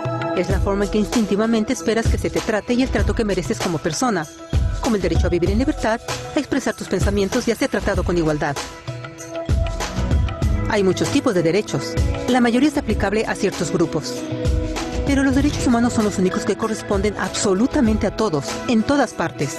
Significan niños, personas mayores, gente pobre, basquetbolistas, recolectores de basura, cantantes de rap, maestros africanos, indios, albanos, cristianos, musulmanes, cabalistas, ateos, tu mamá, tu papá, el vecino y tú mismo. Todos tienen exactamente los mismos derechos humanos. En otras palabras, son universales. Pero la pregunta sigue en pie. ¿Qué son? Name the human rights? What the human rights are? The right to live, equality between all peoples. Right to religion, the right to... Is there supposed to be a list somewhere I should be aware of? De acuerdo con las Naciones Unidas, hay un total de 30 derechos humanos que generalmente se agrupan y sencillamente se llaman derechos humanos. Todos ellos se enumeran en la Declaración Universal de Derechos Humanos, que es el documento más ampliamente aceptado sobre el tema. Pero fue hace mucho tiempo cuando surgieron. Al principio no había derechos humanos. Si estabas con el grupo correcto, estabas seguro. Si no, bueno, no lo estabas. Pero entonces un personaje llamado Ciro el Grande decidió cambiar todo eso. Después de conquistar Babilonia, hizo algo completamente revolucionario. Anunció que todos los esclavos eran libres. También dijo que la gente tenía la libertad de escoger su religión sin importar de qué grupo formara parte. Documentaron sus palabras en una lápida de barro conocida como el cilindro de Ciro, y así nacieron los derechos humanos. La idea se extendió rápidamente a Grecia, la India y finalmente a Roma. Se dieron cuenta que las personas siguen naturalmente ciertas leyes, aun si no se les pedía. Llamaron a esto ley natural, pero siguió siendo pisoteada por los que tenían el poder. No fue sino hasta 1000 años después, en Inglaterra, donde finalmente lograron que el rey aceptara que nadie podía invalidar los derechos de las personas, ni siquiera el rey. Los derechos de las personas fueron finalmente reconocidos y ahora estaban protegidos de quienes estaban en el poder, hasta cierto punto. Aún se necesitó que un grupo de rebeldes británicos declararan su independencia antes de que el rey aceptara que todos los hombres fueron creados iguales. No es que le gustara la idea, pero no los pudo detener. Y así nacieron los Estados Unidos. Los franceses siguieron inmediatamente con su propia revolución por sus propios derechos. Su lista era más larga e insistieron en que esos derechos no solo se habían ideado, sino que eran naturales. El concepto romano de ley natural se había convertido en derechos naturales. Desafortunadamente, no todos estaban entusiasmados. En Francia, un general llamado Napoleón decidió derrocar la nueva democracia francesa y se declaró emperador del mundo. Por poco y lo logra. Pero los países de Europa unieron sus fuerzas y lo vencieron. Y los derechos humanos estuvieron otra vez en boga. Se redactaron acuerdos internacionales garantizando ampliamente muchos derechos en toda Europa. Pero solo en Europa. De alguna forma, el resto del mundo todavía no tenía esos derechos. Por el contrario, esos países fueron invadidos, conquistados y consumidos por los enormes imperios europeos. Pero entonces un joven abogado hindú decidió que era suficiente. Su nombre era Mahatma Gandhi. Y ante la violencia insistió que toda la gente en la tierra tenía derechos, no solo en Europa. Finalmente, incluso europeos empezaron a estar de acuerdo. Pero no iba a ser fácil. 2 guerras mundiales surgieron. Hitler exterminó la mitad de la población judía de la tierra en horribles campos de concentración nazis. En resumen, 90 millones de personas murieron. Los derechos humanos nunca habían estado tan terriblemente cerca de la extinción. Y el mundo nunca había estado tan desesperado por un cambio. Así los países se unieron y formaron las Naciones Unidas. Su propósito básico era reafirmar la fe en los derechos humanos fundamentales, en la dignidad y el valor del humano. Pero, ¿qué son los derechos humanos? ¿Eran las proclamaciones de Ciro, las leyes naturales de Roma, las declaraciones de Francia? Todos parecen tener una idea un tanto diferente de lo que los derechos humanos deben ser. Pero bajo la supervisión de Eleanor Roosevelt, finalmente estuvieron de acuerdo en un grupo de derechos para todos absolutamente. La Declaración Universal de Derechos Humanos. El concepto francés de derechos naturales se había convertido finalmente en derechos humanos. Así, en resumen, primero solo unas cuantas personas con suerte tenían algunos derechos, hasta que una de estas personas decidió, oye, otras personas también deberían tener algunos derechos, lo cual fue grandioso, excepto que no todos estuvieron de acuerdo, y solo costó unos cuantos miles de años de lucha, declaraciones y más lucha hasta que todos finalmente aceptaron que los derechos humanos deberían ser para todos, y vivieron felices por siempre. Excepto por un pequeño problema. Si la gente tiene el derecho a alimentación y cobijo, ¿por qué 16,000 niños están muriendo de hambre cada día? ¿1 cada 5 segundos? Si la gente tiene libertad de expresión, ¿por qué miles están en prisión por expresar sus ideas? Si la gente tiene derecho a la educación, ¿por qué más de 1,000 millones de adultos son incapaces de leer? Si la esclavitud ha sido abolida realmente, ¿por qué 27 millones de personas viven hoy en esclavitud? ¿Más del doble que en 1800? El hecho es que cuando se firmó la Declaración Universal de Derechos Humanos, no tenía la fuerza de la ley. Era opcional. Y a pesar de muchísimos documentos, convenciones, tratados y leyes, no eran más que palabras en papel. Así que la cuestión es, ¿quién hará que esas palabras sean una realidad?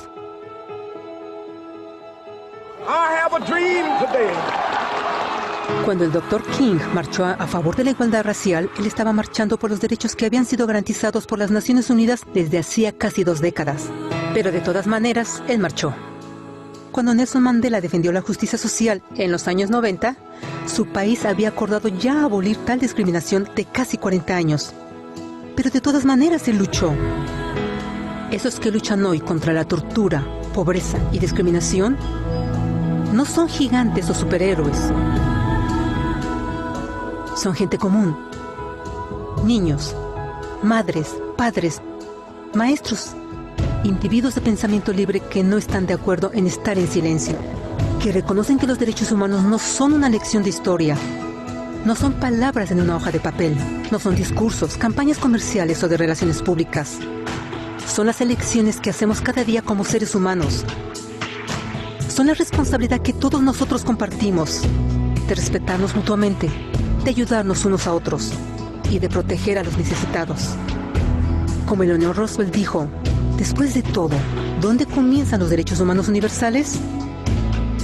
En pequeños lugares, cerca del hogar, tan cercanos y tan pequeños que no pueden ser vistos en ningún mapa del mundo.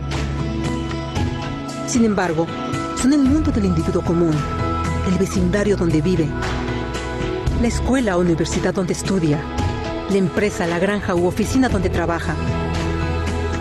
Tales son los lugares donde cada hombre, mujer y niño busca igualdad de justicia, igualdad de oportunidades, igualdad de dignidad sin discriminación. A menos que estos derechos tengan un significado ahí, no tendrían significado en ninguna parte.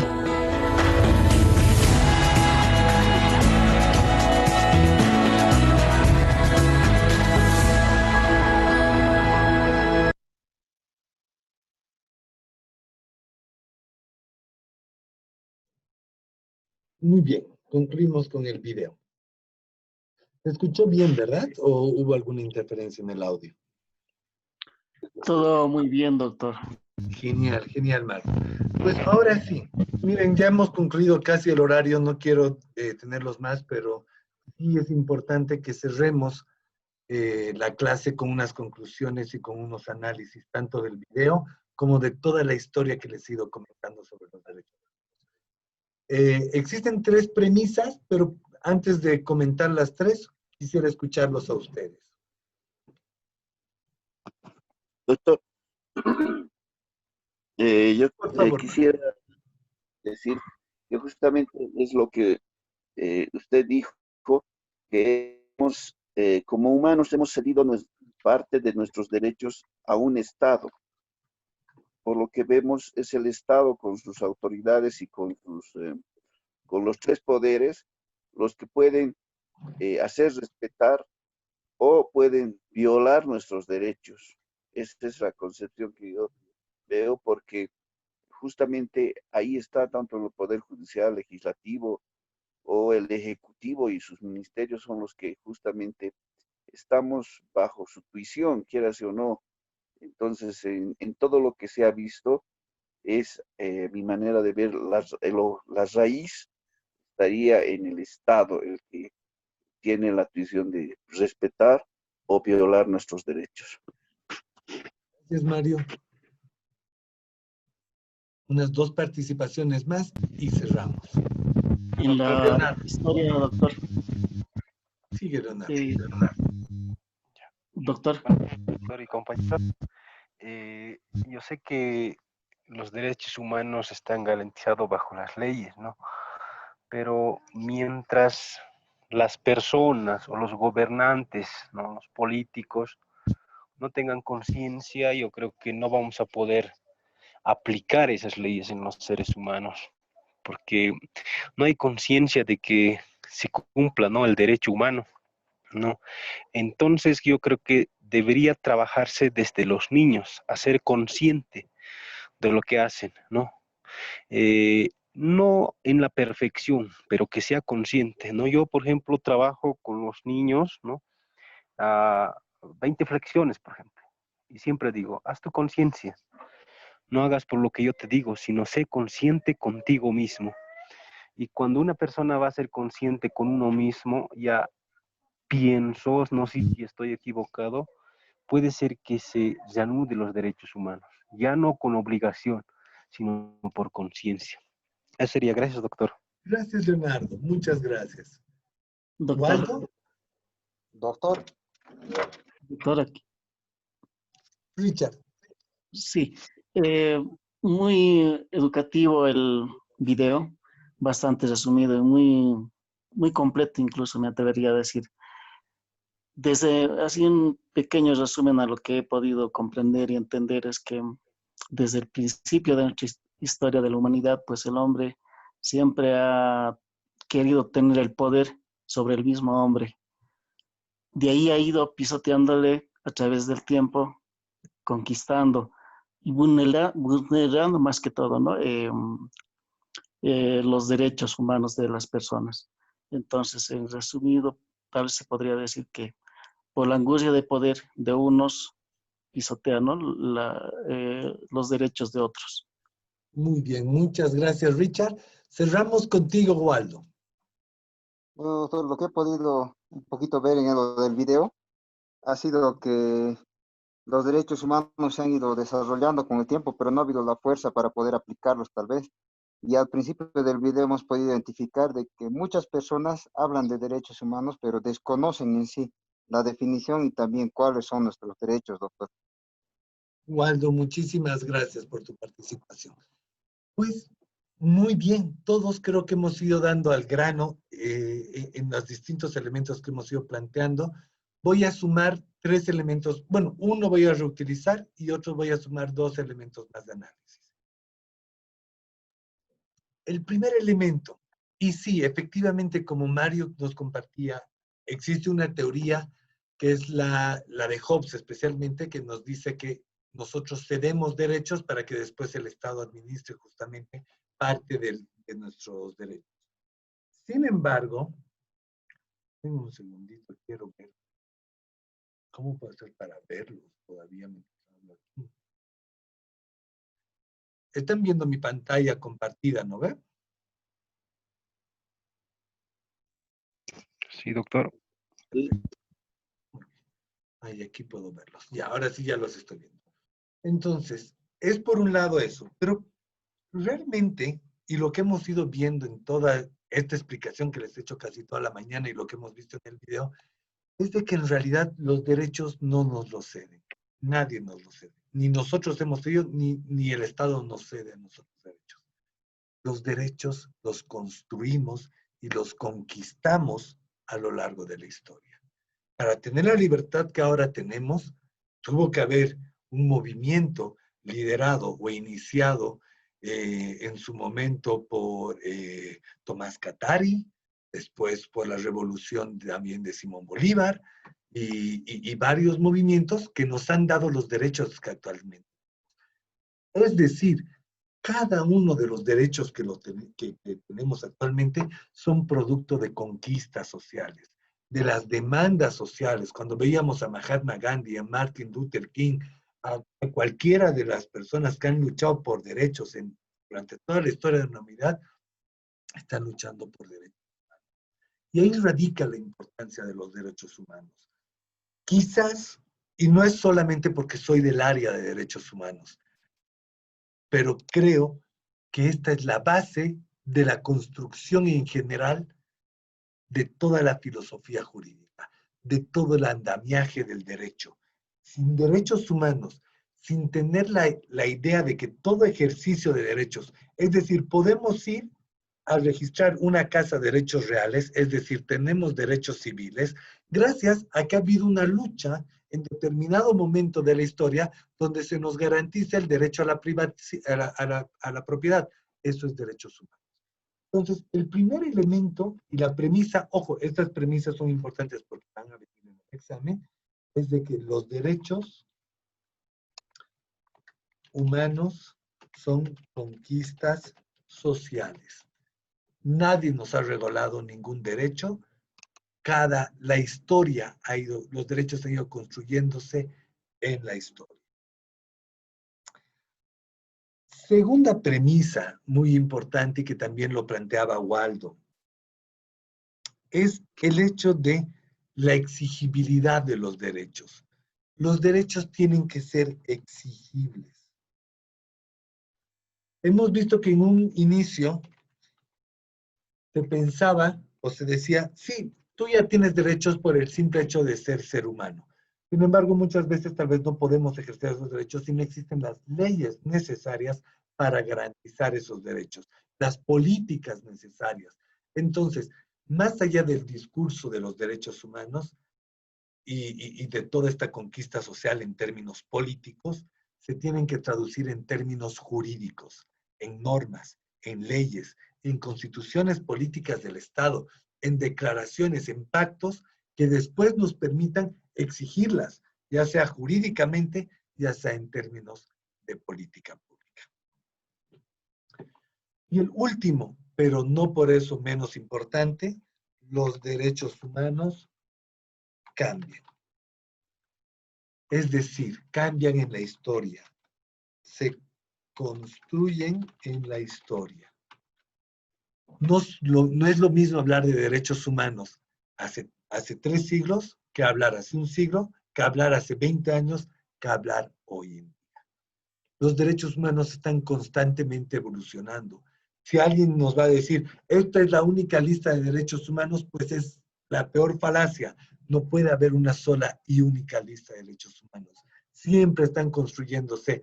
Lo que el derecho al agua ahora es considerado un derecho al agua, hace 60 años era imposible pensar que íbamos a tener que tener como derecho humano el agua. Pero actualmente es un derecho humano reconocido en nuestra Constitución Política del Estado. Entonces, los derechos humanos van cambiando. Responden a un contexto, responden a una historia. Con estas 3 premisas tenemos un primer acercamiento a los derechos humanos. Primero, son conquistas sociales, entonces son emancipadores. Los derechos humanos ayudan a garantizar estas grandes conquistas de la humanidad. Segundo, tienen que ser exigibles. Evidentemente, pertenecen a todos los seres humanos por el simple hecho de ser seres humanos, pero tienen que ser exigibles, tienen que estar reconocidos en una norma, en un tratado, en algo, para poder garantizar su cumplimiento. Y tercero, cambian en la historia y en el tiempo. Con eso nos quedamos esta primera clase. Espero que hayamos podido motivar esta introducción y este componente tan fuerte que tienen los derechos humanos en la historia, en distintas dinámicas, y además comenzar a ver de que los derechos humanos no solamente tienen una línea jurídica, sino que principalmente tienen una línea política, una línea sociológica y una línea filosófica, y claramente también una línea jurídica. Entonces, durante estas clases vamos a ir debatiendo en términos políticos, sociológicos, filosóficos y jurídicos. Los 4 puntos para tener una comprensión clara de los derechos humanos. Tareas para la siguiente clase. Buscar, ahora mismo les estoy organizando ya en los grupos automáticos. Les voy a dar 2 minutitos en cada grupo para que ya cada uno se organicen dentro de sus grupos. Solo 2 minutitos. La tarea es que busquen una noticia y la compartan con todos sobre por qué piensan que es una violación a derechos humanos. Primera tarea. Segunda tarea, les voy a dar un texto de 30 páginas, no es largo. Es importante que lo lean todos. Todos tienen que leerlo porque voy a tomar control de lectura de ese texto.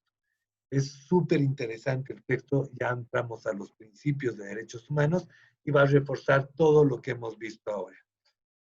Esas 2 tareas, por favor, para la siguiente clase. Vamos a empezar a las 8 de la mañana.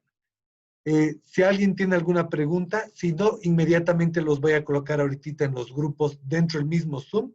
Les voy a organizar en los grupos y nos despedimos después. Mientras estoy organizando los grupos, si hay alguna pregunta, voy a estar contento de responder. Entonces somos eso. Doctor, simplemente agradecerle porque creo que muchos a veces no participamos porque un poco que desconocemos de la historia y por eso mismo es que ahora creo que quizá mi persona, bueno, conoce muchas cosas de lo que usted ha hablado y ha compartido con nosotros, ¿no? Y esa es la tarea fundamental de que nosotros quizá no conocemos, pero sí, con la información, con los conocimientos que usted nos imparte, creo que nos estamos preparando, ¿no? Y eso es lo más importante, prepararnos. Para mí es muy importante esta clase porque creo que he visto que cómo ha ido desarrollando, ¿no? Desde que ha iniciado los derechos humanos hasta el día de hoy y hacemos una relación de lo antes a hoy, ¿no? Es muy importante y creo que a partir de esto me parece que es una materia muy, muy importante para todos los seres humanos, para todas las personas y creo que va a ser muy interesante seguir sus conocimientos, doctor. Gracias. Muchas gracias, Mirta. Y de hecho me alegra mucho escuchar eso, que se identifique la importancia. Lamentablemente, en muchos de nuestras currículas, especialmente en las carreras de derecho, derechos humanos ha pasado a un plano subyugado frente al derecho penal, derecho civil, derecho laboral, que son los 3, más derecho administrativo, los 4 áreas más fuertes. Pero nos olvidamos de que los derechos humanos son los que le dan sentido justamente a todas estas otras áreas del derecho. es quizás la base para poder comprender en general por qué somos abogados, para qué hemos estudiado derecho y qué es lo que nos motiva para trabajar por la justicia. Les estoy dividiendo en este momento en grupos de 2 a 3 personas. El Zoom, les explico qué es lo que va a pasar por si alguna vez alguna persona no ha estado en esta función de Zoom. Inmediatamente el Zoom les va a colocar en unas salas donde yo ya no voy a estar, solamente van a estar las 2 o 3 personas con las que van a compartir. Y pues nada, después de 2 minutos que he programado, vamos a volver a la clase, nos despedimos y acabó la clase. Entonces, organicen en estos grupos que les estoy pasando, organícense entre todos para decir cómo van a coordinar, ya sea por WhatsApp y demás, el tema de la noticia. Nos vemos en 2 minutitos, ya los estoy mandando. No se asusten si van a dejar de verme, solamente coloquen todo a aceptar y van a estar en los otros grupos ya más pequeñitos.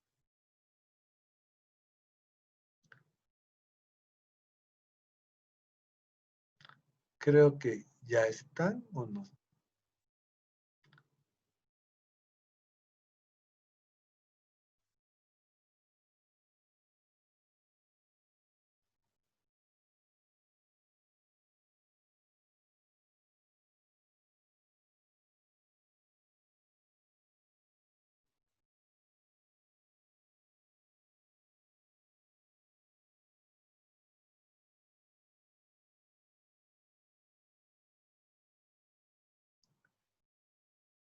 Rubén, Javier, Giovanna, vayan a los grupos, son los únicos que quedan.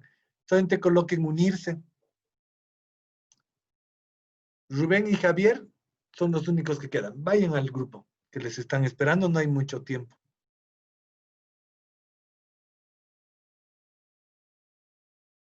Rubén, Javier, ¿están por ahí? Creo que han dejado su celular y no nos están escuchando.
Perfecto. Pues ya faltan solo que vuelvan 5 personas más que están seguramente terminando de coordinar algunos detalles. Y ahora sí, ya los mando a todos al Zoom. Pues bueno, no es más, nos estaríamos escuchando el siguiente sábado a las 8 de la mañana. Les voy a pasar los textos comprometidos por WhatsApp. Les ruego por favor que los lean. Como les he dicho, va a haber control de lectura y de eso implica la nota la nota final de todo el programa. Sin más, un saludo. Cualquier consulta voy a estar atento al WhatsApp. Que tengan un buen sábado. Gracias, doctor. Igualmente a todos. Muchas gracias, doctor. Gracias, Hasta luego, doctor. compañeros. Hasta el siguiente sábado. Buenos días y hasta Bueno, luego. hasta el siguiente. Muchas gracias. Gracias. Gracias.